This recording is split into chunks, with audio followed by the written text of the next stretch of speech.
Hi, hello, it's Leilani from the Bible in 1 Year, and today we are reading from the book of Job, chapter 34. Now, from chapter 32, out of nowhere, a young man named Elihu speaks up.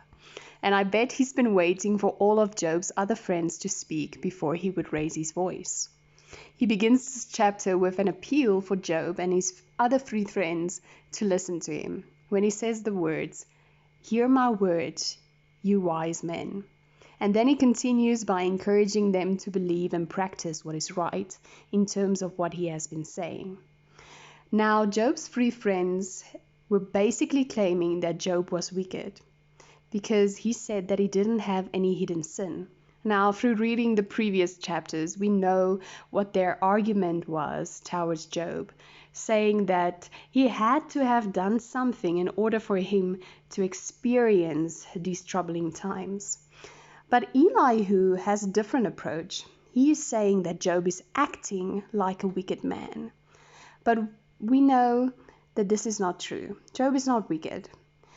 But Elihu is making this statement because Job is saying that God is not being fair with him.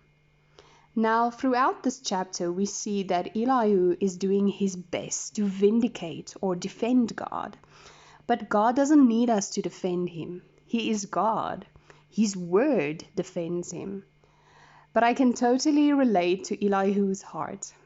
He is arguing that we completely depend upon God and God's grace, mercy, and even God's judgment and justice. And I think we can all identify with Job's struggles. We all have been tempted, struggled, and probably hard times will be in our future. But it's such a relief to know that God always acts according to his character and never according to ours. God will always be just to the rich and to the poor, to the slave or the son. It is just his character. Now, Job's suffering was momentary. It was a season and not a life sentence. And when we go through a tough time, we should not question God, but why? But rather ask, Lord, teach me what I do not see. Because in every season, God remains the same.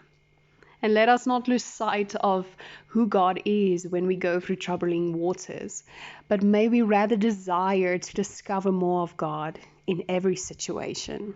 And this is my prayer, that we would seek God wholeheartedly through every situation and every season, no matter how hard or how difficult our life is. I pray that you will have a good day today and that you will be blessed. Until next week, goodbye.